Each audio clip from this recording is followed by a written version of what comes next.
درود مجدد خدمت شما عزیزان همراهان خوب و دوست داشتنی سایت بسلرن. برگشتیم با جلسه بعدی از دوره جذاب ماهی که در خدمت شما عزیزان دوستای خوبم باشیم. خب دوستان، قبل از اینکه بریم سراغ ادامه کارمون، چه خوبه شما عزیزان چنل بسلرن رو در یوتیوب سابسکرایب کنین، لایک و کامنت بذارین و هر سوالی دارین چه در یوتیوب چه در قسمت پرسش و پاسخ خود وبسایت بسلرن بپرسیم، من سریعا جواب شما عزیزان رو خواهم داد. خب دوستان، بریم قبل از اینکه این جلسه رو با هم شروع کنیم یه تستی از دپندنسی که جلسه گذشته با هم ساختیم بگیریم. من جلسه گذشته یادم رفت تستش کنم، این جلسه با هم تستش کنیم. خیلی راحت من میام اینجا یه بریک پوینت میذارم و رام میگیرم و منتظر میمونم برنامه‌ام اجرا بشه. دفعه اول ممکنه بچه‌ها خورده طول بکشه، اشکالی نداره، صبر میکنیم ببینیم نمونه سازی انجام میشه یا نه و حالا یه خورده ممکنه بیشتر طول بکشه، اشکال نداره، ما صبرمون زیاده، همینطور منتظر میمونیم تا برنامه‌مون اجرا بشه.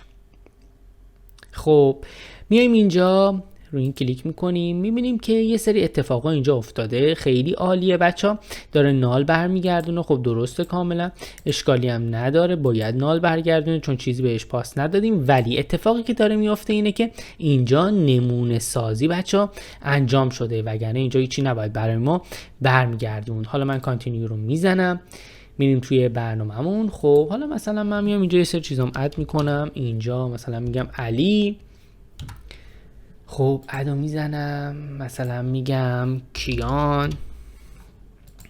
خب میبینیم که اینجا داره در واقع به لیستمون اون چیزهایی که میخوایم، اون تو دو لیستی که میخوایم بسازیم در واقع پایین داره اد میشه، هیچ مشکلی نداره.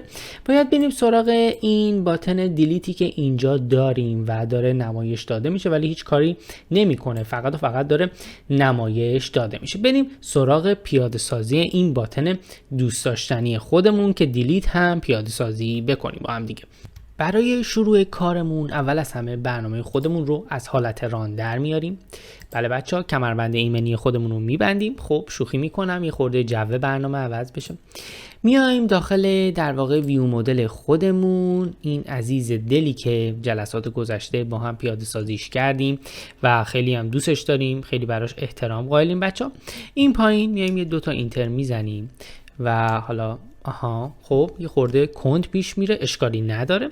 میگیم یک متدی داریم که void و اسمش رو میذاریم delete و میخوایم در واقع پیاده سازی درست رو انجام بدیم. من دیشو بزرگ نوشتم ولی خود حالا اشکال نداره، میاد حال ما رو میگیره، هر چیزی که خودش دوست داره رو مینویسه و چه اتفاقی داره میفته. مثلا ران نکردم و حالا میایم اینجا میگیم که این عزیز دلمون استرینگ ورودی میگیره و اسمش هم تکست دوست داشتنی. یک تکست با از جنس استرینگ ورودی میگیره و کار اینجا تمومه. خب میایم داخلش چک میکنیم، میگیم if اگر items، درسته بچه ها؟ خب میگم اگر items contains بود با چه چیزی، شامل چه چیزی بود بچه ها؟ این تکست ورودی بود، شما بیا زحمت دیلیت رو برای من انجام بده. چک میکنیم که یه وقت خالی نباشه بچه ها، حواسمون باید باشه. میگم شما بیا items.remove رو برای من پیاده سازی بکن، همین تکست ورودی رو زحمتش رو بکش و کار تمومه. یه نگاهی بهش بندازیم چه اتفاقی افتاد. یک متد ساده void ساختیم که از جنس استرینگ ورودی تکست میگیره، بعد میایم اینجا چک میکنیم که خالی نباشه و بعدم اگر خالی نبود میایم اون رو ریمووش میکنیم. چیز خاص دیگه ای من اینجا نمیبینم، یک متد خیلی خیلی ساده سی شارپی هستش و حواسم نبود این کامند رو بهش ندادم، اشکالی نداره. قبل از اینکه رام بگیریم دیدمش و حالا اشکالی نداره، حواسمون جمع میکنیم برای دفعات بعدی. خب حالا باید بریم اتصال رو برقرار کنیم. کجا؟ داخل مین پیجمون. میایم اینجا که در واقع این دیلیتمون رو ساختیم. اینجاست بچه. میام این زیر که سوایپ آیتم هم هست دیگه، درسته بچه ها؟ یه دوتا تپ میزنم که این زیر شروع کنم به نوشتن. میگم کامند، در واقع میخوام اون دستورم رو بنویسم دیگه، درسته بچه ها؟ پس میگم کامند، اینتلیسنس هم کمک نمیکنه، اشکالی نداره، خودم مینویسم.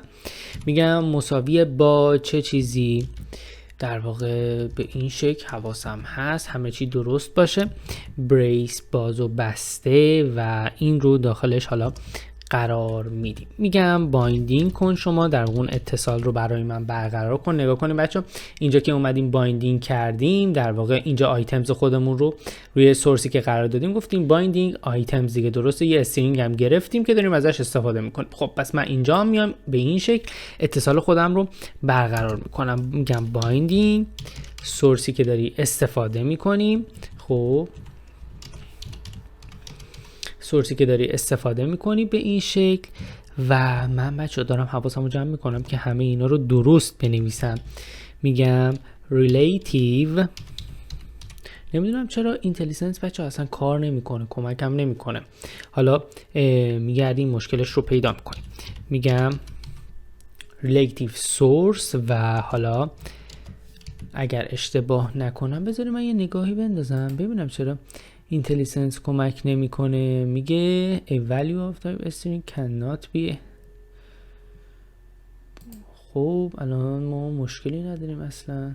خب اینجا آها بچه حق داره بنده خدا کمک نکنه، من حواسم نبود. در واقع اومدم اینجا بیرون این و شروع کردم نوشتن و این اصلا متوجه موضوع نشد. کاملا هم حق با خودش بود. بذاریم من اینجوری خود مرتب کنم. آها حالا درست شد. دیدم رنگش فرق میکنه، به روی خودم نیاوردم، گفتم حتما شروع کرده در واقع گیر دادنهای الکی. خب میگم ancestor type اگر اشتباه نکنم درسته کاملا. خب حالا میام اینجا بچه ها براش تعریف کنم. چه چیزی رو تعریف کنم؟ بذارید من خورده میام این ورتر شما عزیزان بتونیم ببینیم.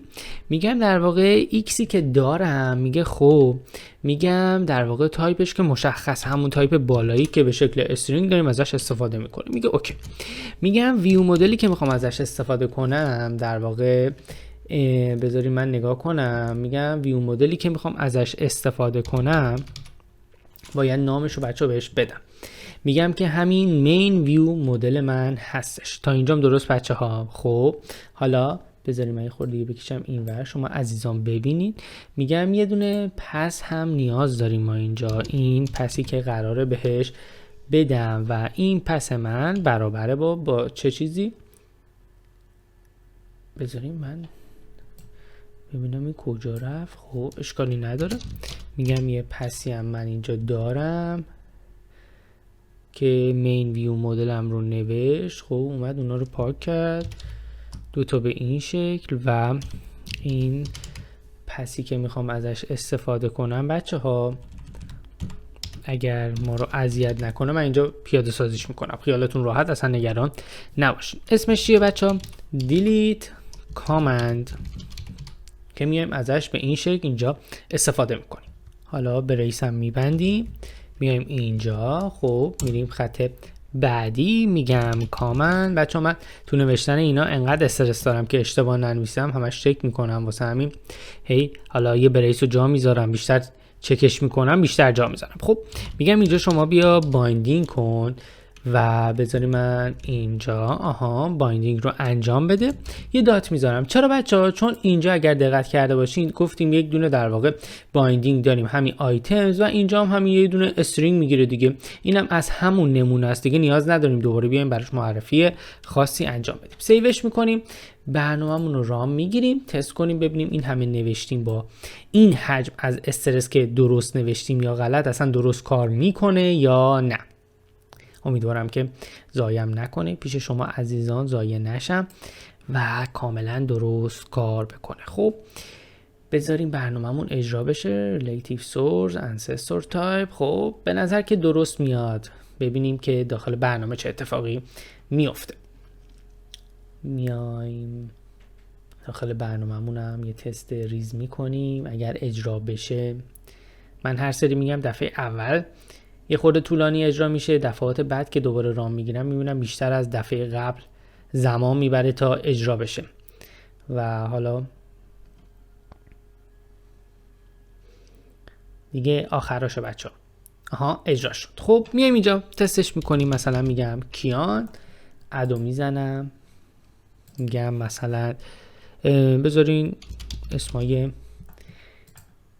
خب بگیم مثلا سحر. خب حالا بس همین قدم کار ما رو را میندازه. میام مثلا میکشم کیانو کنار، دیلیتو میزنم، میبینم که کاملا داره قشنگ و درست کار میکنه. بذارین دوباره اد کنم مثلا علی. خب مثلا همین جوادی که داره برای شما در واقع مایو درس میده به شما عزیزان دوستای خوبم.